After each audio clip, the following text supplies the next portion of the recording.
Sen benim tek gerçek aşkımsın. Sen de benim tek gerçek aşkımsın. Cihan, bu kadın kim? Bu Meryem. Ben sadece seni seviyorum. Meryem'e ihtiyacım yok. Tüm zorluklara ve sürekli baskılara rağmen, Alya ve Cihan birbirlerine bağlı kalmaya ve birbirlerinden ayrılmamaya devam ediyorlar. Cihan Bora'nın öne sürdüğü şartları öğrendiğinde, hemen prensipli bir tavır takınıyor ve bunları kabul edilebilir bir şey olarak görmüyor. Kimsenin onları ayrılmaya zorlamasına veya ilişkilerini etkilemesine izin veremez. Alya ise daha zor bir durumda kalıyor. Meselenin oğlunu ilgilendirdiğini anladığı için daha temkinli davranmak ve Bora'nın taleplerine kısmen razı olmak zorunda kalıyor. Aynı zamanda Cihan'a olan duyguları onu uzak tutmaya izin vermediği için bu şartı tamamen yerine getiremeyeceğinin de farkında. Bu yüzden herhangi bir baskıdan kurtulmak için Deniz'in velayet sorununu en kısa sürede çözmenin en önemli görev olduğu ona açıkça belli oluyor. Cihan ise bunun üzerinde çalıştığını ve durumun yakın gelecekte değişeceğini söylüyor. Bu sözlere rağmen, Alya Boran'a ek bir eylem nedeni vermemek için en azından dışarıdan mesafesini korumaya çalışır. Ancak bu karar onun için çok zor olur. Deniz uykuya daldıktan sonra Cihan'ın odasına döner. Hiçbir ihtiyat veya anlaşmanın yerini tutamayacağı destek ve yakınlık arar. Cihan da aynı şekilde karşılık verir ve bu mücadelede yalnız olmadıklarını hissettirir. Ancak zorluklar burada bitmez. Cihan'ın geçmişi beklenmedik bir şekilde Meryem şeklinde hayatına geri döner. Bunu Alya'dan saklamaz ve böyle bir haberin onu endişelendirebileceğini farkında olarak hemen ona Meryem'in ortaya çıkışından bahseder. Alya gerçekten de bunu kolay atlatamaz, çünkü bu kadının Cihan'ın hayatının bir parçası olduğunu fark etmek onu güvensiz hissettirir. Geçmişteki duyguların tekrar kendisine hatırlatmasından korkar, Cihan onun tepkisini fark eder ve şüpheye yer bırakmamak için hemen tüm vurguları yapmaya çalışır. Cihan duygularının yalnızca Alya'ya ait olduğunu ve geçmişin şu anki kararlarını etkilemediğini açıkça belirtir. Gerilim Meryem'in aniden malikaneye gelmesi ve Cihan ile Alya'nın birlikte olduğu sırada, haber vermeden Cihan'ın odasına girmesiyle daha da artar. Meryem'in ortaya çıkışı ikisi için de sürpriz olur. Alya bu kadını bu kadar yakınında görmeyi beklemiyordu ve hemen kim olduğunu anlamaya çalışır. Cihan daha önce bahsettiği kişinin Meryem olduğunu açıklamak zorunda kalır. Böylece durum daha da karmaşıklaşır, çünkü artık geçmiş ve şimdiki zaman doğrudan çarpışır, ilişkide yeni bir gerilim yaratır ve birlikte başa çıkmaları gereken bir faktör daha ekler. Son zamanlarda yaşanan tüm olaylardan sonra, Cihan ve Alya yavaş yavaş birbirlerinden hiçbir detayı saklamamaya karar verirler.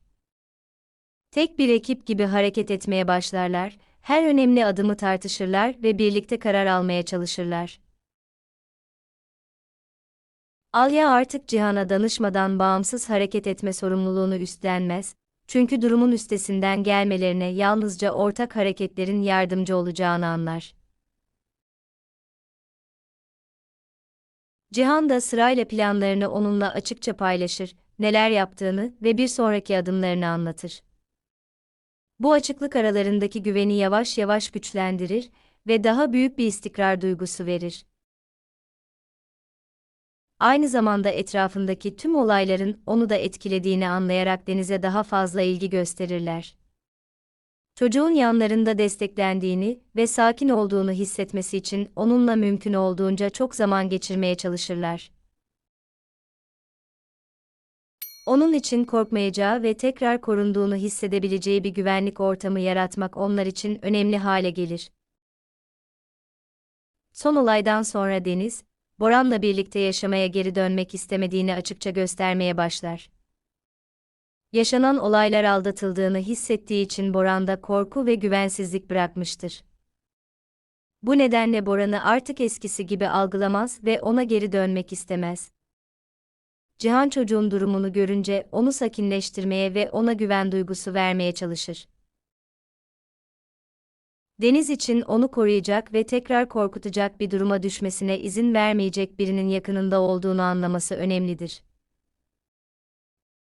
Onun desteği çocuğun yavaş yavaş biraz sakinleşmesine yardımcı olur. Deniz'in Cihan'a karşı tutumu giderek güçlenir. Çocuk onu giderek en yakın kişi olarak algılar ve artık Boran ile ilişki kurmak istemez. Onun algısında Cihan, yanında güven duyduğu ve sakin hissettiği babasının yerini alır. Cihan aynı anda birkaç önemli görevi çözmek zorunda kaldığı bir durumla karşı karşıyadır. Bir yandan Meryem'in sorununun ciddi olduğunu ve müdahalesini gerektirdiğini fark ederek ona yardım etme sorumluluğunu üstlenir. Aynı zamanda bu durumun onu Aliye ve Deniz'den uzaklaştırmasına izin vermez. Yoğun programına ve telaşlı temposuna rağmen, Cihan bilinçli olarak onlara zaman ayırır ve hayatlarında bir istikrar duygusunu korumaya çalışır. Alya'nın yalnız hissetmemesi ve Deniz'in de önemsendiğini ve korunduğunu hissetmeye devam etmesi, onun için önemlidir. Paralel olarak Cihan başka bir temel konu üzerinde çalışmayı bırakmaz. Boran aleyhine delil aramaya devam eder, çünkü bunun olmadan Deniz'in velayetiyle ilgili durumu tamamen değiştirmek mümkün olmayacağının farkındadır. Ana hedefi Vurgun ile ilgili olaylar hakkındaki gerçeği ortaya çıkarmaktır. Trajediye yol açan belirleyici adımı atan kişinin Boran olduğunu doğrulamaya çalışır. Bu süreç dikkatli ve sabırlı olmasını gerektirir, çünkü herhangi bir hata topladığı sonuçları mahvedebilir. Cihan yavaş yavaş bilgi toplar, ayrıntıları analiz eder ve şüphelerini doğrulayabilecek kişileri bulmaya çalışır. Onun için bu sadece bir adalet meselesi değil, aynı zamanda Alya'nın Deniz üzerindeki resmi velayet haklarını geri kazanmasının tek gerçek yoludur. Bu nedenle eylemleri birkaç yöne ayrılır, ancak hepsinin ortak bir amacı vardır. Kendisi için en önemli olanları korumak ve hayatlarının artık başkalarının etkisine bağlı olmamasını sağlamak.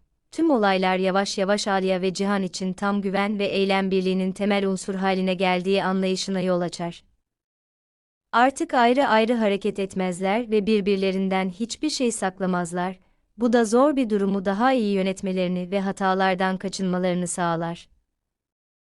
İlişkilerini güçlendiren ve onları dış baskılara karşı daha dirençli kılan da bu açıklıktır. Aynı zamanda Deniz'in önemli bir yer tuttuğu gerçek bir aile duygusu oluşur. Deniz'in duygusal durumu ve korkuları, Alya ve Cihan'ın hissettiği sorumluluğu daha da yoğunlaştırır. Zamanla Cihan ile çocuk arasındaki bağın sıradan bir sevgiden öteye geçerek derin bir ebeveyn-baba ilişkisine dönüştü ve onları daha da yakınlaştırdığı anlaşılıyor.